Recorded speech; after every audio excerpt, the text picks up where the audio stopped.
Então se fala, primeiro, no aprender. Segundo, no integrar. Na qualidade mental e no conteúdo desse estado mental. George Carver, um autor americano, diz: se você ama suficientemente, qualquer coisa falará com você. E aqueles que são mais antigos na literatura teosófica vão lembrar de uma passagem, de uma das cartas, que diz que para aqueles que podem ouvir até as pedras dão sermões. E eu realmente acho que, não é nem acho, isso eu tenho absoluta certeza. Existem estados mentais em que se torna muito fácil ouvir os sentidos da natureza. Muitas pessoas referem a esse estado. Um estado de extrema sensibilidade, onde tudo parece ter significado, tudo parece ter sentido. Jung viu isso. Muitas pessoas experimentam isso. Em algum momento da vida, alguém vai experimentar isso, se ainda não experimentou. Mas o fato de que isso seja possível, nos remete a uma dimensão da nossa natureza psicológica. Acho que isso é o que o Rorschach chamava de inconsciente ecológico.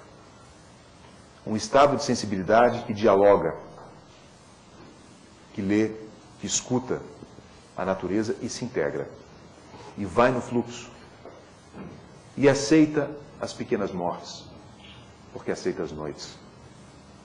Que aceita e acolhe as tempestades, porque entende que mesmo com o risco que ela traz, ela fertiliza o amanhã. Aquele aceita que as folhas caiam, e mesmo mais do que folhas caiam, que seja necessário em algum momento, que uma parte da planta tenha que ser podada. Porque a vida na sua exuberância, ela vai para todos, para todos os lados. E às vezes essa dispersão da energia é um impedimento para um melhor crescimento. E do ponto de vista psicológico, isso significa saber dizer não para si mesmo também. Como a natureza também faz, de certa maneira. Vou contar uma historinha que exemplifica isso. Isso me foi contado, né? Estou vindo de terceiros. O criador de um sistema chamado agrofloresta, que está fazendo uma revolução, né? Porque é o ser humano recriando florestas de uma forma inteligente, imitando a natureza e podendo se alimentar das florestas. Ele dizia que, num primeiro momento, ele era radicalmente contra a poda, porque a poda é uma coisa artificial.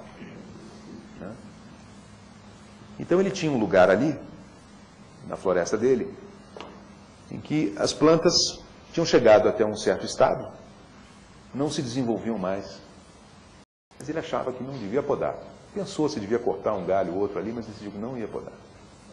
E aí, dias depois, ocorre uma tempestade, e eu não sei se uma ventania ou um raio tira o galho que ele pensava cortar. E, para surpresa dele, em seguida, começa a florescer tudo embaixo, a árvore cresce, a árvore melhora, tudo melhora. Isso remete à nossa própria vida, às nossas escolhas. Se a nossa energia se focaliza naquilo que é essencial, ocorre com a árvore. A seiva vai para o lado correto do caule, ela cresce e fica exuberante. Mas se a gente permite que a dispersão se dê para todo lado e o essencial não é, vamos dizer assim, eleito, né? Então, há uma perda em todo o sistema. Eu vou colocar algumas poucas outras passagens. Seguir a natureza significa estar apto a aceitar seu suporte e sua crueldade, como condições indissociáveis. Chuvas suaves ou tormentas, deslizamentos de terra ou a beleza de um topo de montanha, todos são partes de algo a que os sábios pertencem.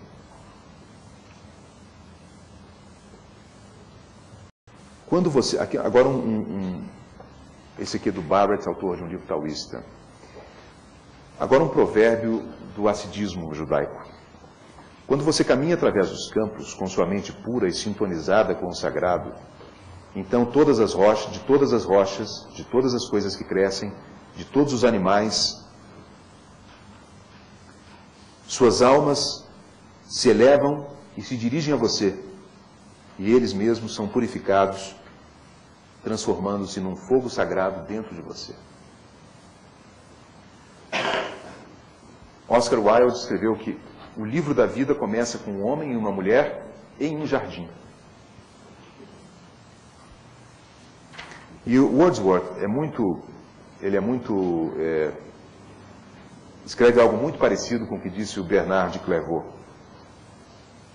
Lembra que o Bernard de Clairvaux dizia: acredite em alguém que tentou, você sentirá mais satisfação nas florestas do que nos livros. As árvores e as rochas ensinarão a você aquilo que não poderá ouvir dos mestres. O que sei das ciências divinas e da escritura sagrada aprendi nos bosques e nos campos. Não tive outros mestres além das faias e carvalhos. E o Wordsworth diz: deixa que a natureza seja teu mestre. Um impulso vindo do bosque primaveril lhes dirá mais a respeito do homem, do mal e do bem moral, do que poderão fazê-lo todos os sábios. E também do Bateson, pensador essencial, né? Gregory Bateson, para a criação do paradigma holístico, né, em várias áreas. Os maiores problemas do mundo são o resultado da diferença entre como a natureza trabalha e como as pessoas pensam. Essa fala do Wordsworth, que diz que lhes dirá mais a respeito do homem, do mal e do bem moral, do que poderão fazê-lo todos os sábios, eu não acredito que seja porque haja algum déficit de sabedoria na fala dos sábios. Não é isso. Ele está se referindo ao estado mental necessário para escutar a natureza. Esse estado mental é um estado meditativo. E entrar nesse jogo simbólico, nas metáforas vivas, torna o caminho único. Não é alguém ensinando a você, você está se ensinando. Há uma independência, porque você é o autor da pergunta. Não há um ensinamento a priori, existe uma busca a priori. Existe um querer a priori, existe um abrir-se a priori. E então as respostas vêm. Quando há esse a priori, esse estado, a relação com o mestre se torna rica. Se não há esse estado a priori, a própria relação com o mestre vai ser algo pobre. Mas se ele existe, o mestre pode falar através de qualquer ser, de qualquer fenômeno com o qual nós estejamos em contato, especialmente em lugares onde os elementos da natureza foram mantidos em harmonia. E assim, aprender a ver essa harmonia, aprender a escutar as metáforas e símbolos que ela traz, não só nos enriquece espiritualmente, psicologicamente, como nos vincula ao mundo natural. E isso pode ser a base para a transformação da nossa postura tão necessária, essa transformação de postura em relação ao mundo natural. Não é suficiente mudança de políticas industriais e econômicas. O que é necessário agora é uma revisão de valores, uma revisão de posturas.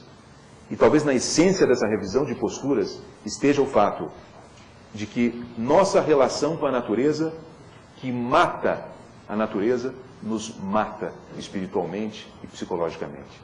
E uma reversão dessa postura pode deixar florescer a vida em todas as suas formas, mas essencialmente com essa mudança de atitude, com essa outra sensibilidade, pode fazer florescer o potencial que todos nós temos em nós.